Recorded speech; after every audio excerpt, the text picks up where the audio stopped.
It's hard to deny that cars and trucks are getting considerably larger than they used to be, say 10 to 15 years ago.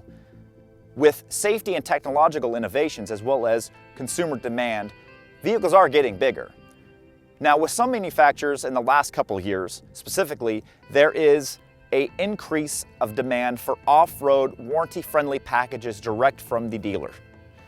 I'm in front of a 2015 Ram Rebel, and we are here in beautiful Ocotillo Wells, just northeast of San Diego, and we're going to test these off-road trails and test the capabilities of this Ram Rebel to see how it compares with the market.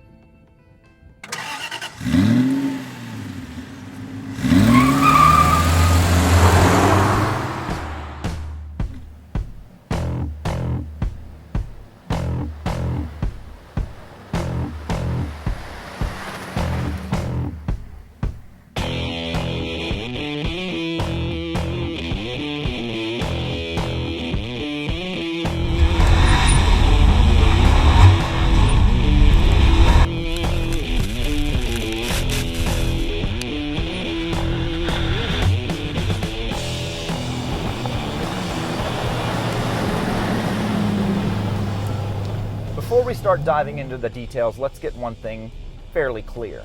This is not an SVT Raptor competitor, never was designed to be that. Think about this as a Ford F-150 FX4 competitor, a Z71 competitor from GM, as well as a TRD Pro competitor from our friends across the pond over at Toyota. It's an interesting looking vehicle. Let's just say that this thing has a lot of street presence. This is something that people have been getting out of my way of. It's a big, big truck, and it looks very, very handsome. So Ram is the brand now. So you do have that plastered pretty prominently up on the front grille, as well as on the tailgate in big RAM letters.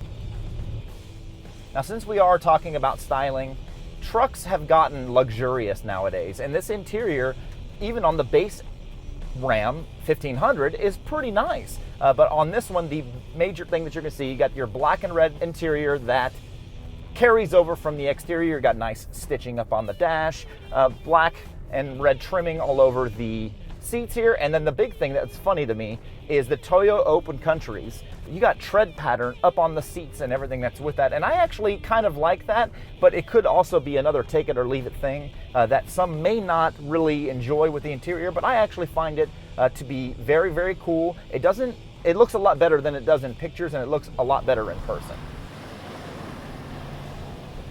Now, in the couple days that I've spent with this truck, it has been buttons galore in here. One of the funny things that I love is the Jag-esque shift knob. I found that very, very amusing to find in a truck rather than the standard column shifter, so I was enjoying that. Also, after the days that I've had with it, Uconnect is a very, very intuitive infotainment system. I've actually I've enjoyed it. Nav is to be desired. I'm still using Waze on my phone, but everything else, Bluetooth connectivity, Sirius is excellent, sound system is really good, and it's an enjoyable truck to drive around in as a daily driver. So one of the cool features that the Ram Rebel does have is air suspension. So with the air suspension, you can start with several modes.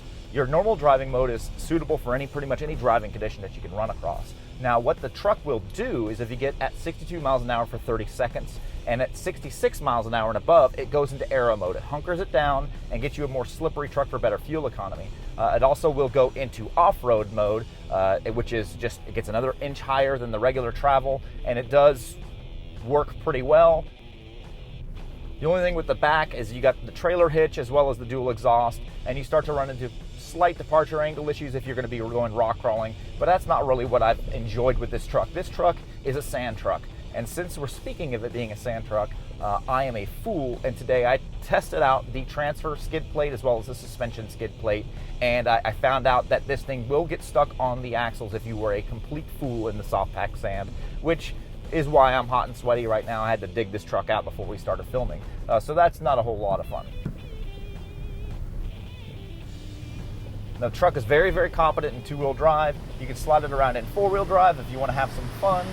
But I do enjoy on these hard pack sand getting a little bit of two-wheel drive, as we will test right now.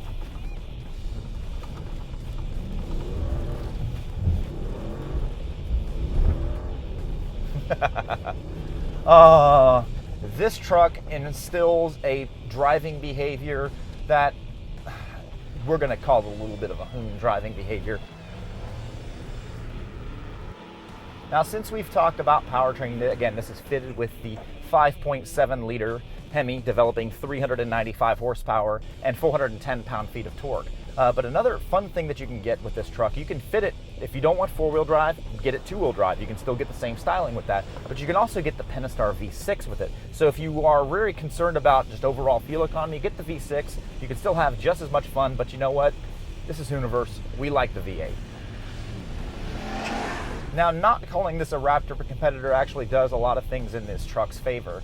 This is a phenomenal truck on the road. Driving behaviors on the highway are great. On the Twisties when I drove it here, it was a very, very comfortable. I wouldn't call it a canyon carver by any frame of the imagination, but as an off-road truck, it handled driving on twisty roads very, very well. Super comfortable on the highway and fairly competent here on the off-road environment. I really like this truck. I think that if you're wanting something that takes away from some of that Raptor styling, but then takes that into a very affordable, relatively package, if you're going to start looking at it as such, and it's an enjoyable truck to have. I like it. So in the end, the Ram Rebel is a very, very good offering. It's enjoyable, it's fun, it looks great, it drives great. I can't really find a whole lot of faults other than if you don't like some of the styling, it may not be, it's pretty polarizing. If it's not for you, then that's fine too. But as a everyday truck that you can occasionally take off-road, you can't do wrong.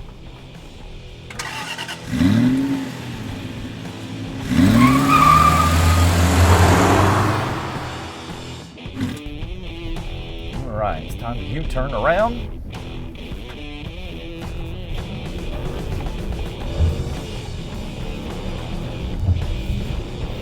This is a lot of fun.